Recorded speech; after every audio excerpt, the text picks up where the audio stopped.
그 윤석열이 얘기한 비상계엄의 사유가 비상계엄의 근거가 될 수 있습니까? 말씀드린 대로 의원님 제가 지금 수사가 진행되는 상황이기 때문에 제가 그 부분에 대해서 공식적으로 그러면 말씀드리지 않고 본인은 계엄에 그러면 반대한다는 말씀을 드렸습니다. 비상계엄 사유가 안 된다고 그래서 사과하신 거 아니에요? 왜 사과하신 거예요? 계엄에 반대한다는 의견을 그렇죠. 드렸습니다. 그러니까 네. 비상계엄의 사유가 안 되니까 반대하신 거 아니에요? 반대한다는 우려도 의견을 표명한 거고 결국 비상계엄 선포가 강행됐으니 위법한 상황이 전개된 거고 거기에 대해서 반대하신 거죠? 계엄에 대한 반대 의사를 말씀드렸고 저 계속해서 하겠습니다.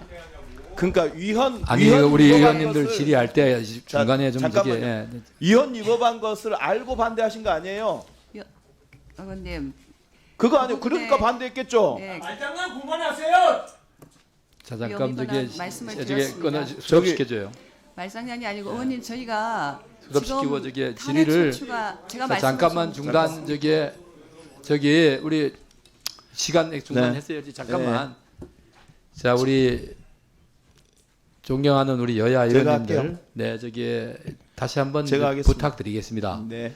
오늘 원만한 저기 의사일정 진행을 위해서 조금 감정이 격하실 수도 있겠지만은 네. 여기 나와 계시는 국무위원들과 또 우리 정부 부처 공직자들을 마치 이 죄인 추궁하듯이 이렇게 이 윽박지르고 하시는 모습이 제가 국민들께 저희 위원장님 제가 알아서 보여야 됩니다. 하겠습니다. 또 특히나 의원님께서 동료 의원이 질의하시는데 다른 의원님들이 여기 중간에 끼어들어 가지고 또 질문을 하신다든가 또는 이 좀 질책을 하시는 모습은 조금 좀 이게 제가- 자중해 주셨으면 감사하겠다는 말씀을 드립니다. 네. 자 그럼 시간 다시 계속 진행하십시오. 네.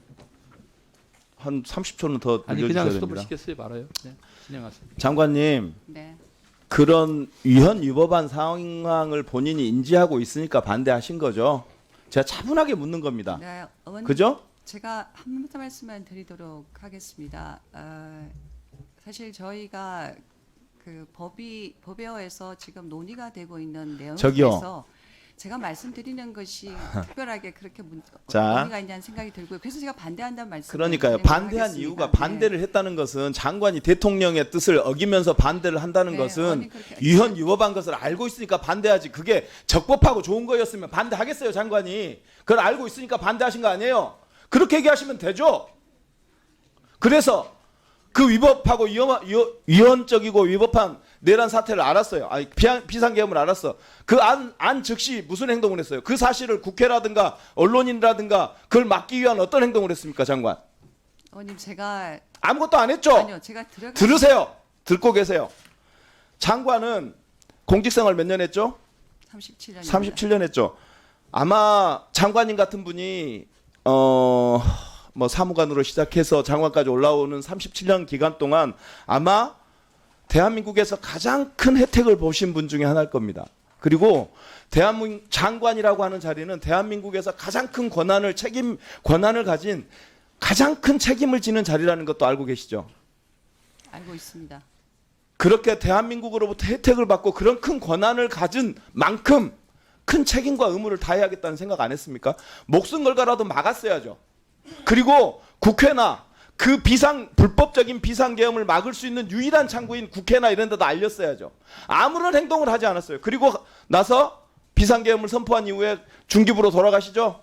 그리고 1시부터 아까 긴급 간부회의를 했다고 그러더라고요. 그 자리에서 뒤에 있는 간부님들 중기부 뭐 산자부 다 포함해서 이 비상계엄 사태가 벌어진 뒤에 사직 사표를 낸 사람 한 명이라도 있어요? 의원님 말씀 법무부는 한 명 있습니다. 류혁 법무감찰관이라고 그 양반은 사표를 이런 위헌적인 비상계엄 사태에 대해서는 자기는 여기에 있을 수 없다고 사표를 한번 냈습니다. 뒤에 계시는 실국장님들 이 중에 한 분이라도 사표의 의사를 표명한 사람 있어요? 없죠? 자, 그래서 참 중기부에서 이렇게 대한민국으로부터 가장 큰 혜택을 받고 그러면서 가장 큰 권한과 책임을 갖고 있는 사람들이 아무런 일을 하고 있지 않을 때 대한민국 국민들이 국회를 옵니다. 계엄군의 총칼에 맞서가지고요 싸웁니다. 장갑차 앞을 가로막아요. 그리고 계엄 총을 찬 계엄군이 국회로 진입할 때 그거를 국회 직원들이 온몸으로 막아요. 보좌관들이 막아요. 국회의원들은 정말 공포에 떨면서 본회의장을 지켜요. 그래서 몇 시에 통과시키죠? 비상계엄 해제가 12월 4일 새벽 1시 1분에 비상계엄 해제가 됩니다. 근데 황당한 사건이 일어납니다. 계엄사령부에서 1시 37분에 즉 비상계엄 해제가 결의된 이후인 30분 후인 1시간 37분에 계엄사령부에서 중기부에 인력 파견 요청이 왔던 거 아십니까? 최근에 보고 받았습니다. 네, 최근에 그때는 몰랐고 네 보고가 계엄사령부에 그 즉시 전화를 받자마자 중기부가 어떻게 했는지 아세요? 조치했는지? 그 기획관이 계엄사령부에 연락관을 파견하겠다고 통보했죠, 바로. 아니요, 그게 이제 기본적으로 전화를 받고 저기요. 사람 하니까 네, 이야기했다고 평상시라면 들었습니다. 이해합니다. 이게 네. 전시가 이런 상황이 아니라 연습의 상황이면 당연히 그렇게 하는 게 맞죠. 저도 을지훈련 많이 해본 사람이니까 그렇게 하는 게 맞는데 이 상황은 그 전날 12월 3일 10시 30분에 비상계엄 사태가 선포됐고 12월 4일 새벽 1시 1분 30분 전에 비상계엄 해제 결의가 국회에서 있었어요. 그런데 30분 후에 계엄사령부에서 인력 파견 요청을 하니까 거기에 동의해 준 거예요. 물론 계엄이 해제된 뒤에는 안 보냈다고 설명을 하더라고요. 이 자료 보면서 나는 진짜 깜짝 놀랐어. 비상계엄 선포 이후 합동참모본부 계엄과에서 연락관 파견 요청이 있어서 담당 국과장 협의로 비상재난 업무 담당자를 대상자로 통보했다. 하지만 곧 계엄이 해제돼서 실제 파견 안 했다. 자, 30분이 비상계엄이 해제된 30분 이후에도 국회 표결이 있은 이후에도 합동참모본부라고 하는 계엄사령부에서 사람을 파견하라고 명령을 했다는 것도 이건 정말 위헌위법한 상황. 즉 2차 계엄의 시도가 실제 있었구나라고 하는 것을 보여주는 징표이고 그 2차 계엄이 진행될지도 모르는 이 상황에 국회에 표결을 비상계엄을 해제한 국회에 표결을 한 이후에 사람을 보내겠다고 약속을 한 거예요. 이런 문제의식을 갖는 사람들은 이런 영혼 없는 답변, 이런 영혼 없는 공무원들이 어디 있어요. 나라의 봉급을 받는 사람들이 비상계엄이 해제된 30분 후에 계엄사령부에 사람을 보내겠다? 어떻게 이런 생각을 하는 거예요? 그 시간에 시민들은 목숨을 걸고 국회를 지키고 있었어요. 어떻게 이럴 수 있어요? 장관, 얘기해 보세요. 네, 직원이 조금 판단을 잘못한 건 확실한 것 같습니다. 제가 다시 한번 챙겨보고 자, 그래서 말씀드리겠습니다. 저는 이 자료를 요청할 때 저는 이 자료 한 줄에 중기부의 사과와 반성, 저희들이 잘못 조치해서 죄송합니다라는 말이 들어가기로 1분 30초만 그냥 하십시오. 사과가 저희가 1시 1분에 비상계엄 사태가 해제됐음에도 불구하고 1시 37분에 잘못된 계엄사령부의 요청을 받고 응한 것은 저희 잘못입니다. 사과드립니다라고 한 줄이 들어가길 바랬어요. 그런데 여기 뭐라고 나와 있냐면요. 계엄사령관은 당해 기관 소속 공무원의 파견을 요청할 수 있으며 이 경우 당해 기관은 특별한 사정이 없는 한 이에 응해야 한다. 이렇게 답변을 저한테 보내와요. 실무자가 너무 행정적으로 한 것 같습니다. 여기 의원님 제가 사과를 드리도록 하겠습니다. 사정이 없는 경우가 아니라 이미 1시 1분에 비상계엄 해제 표결이 네. 있었어요. 네, 우리 그런데 왜 계엄사령부의 명령을 듣냐고요? 실무- 그러면 당연히 통보받은 즉시 계엄사령부는 권한 없는 권력을 행사하지 말라고 따졌어야죠.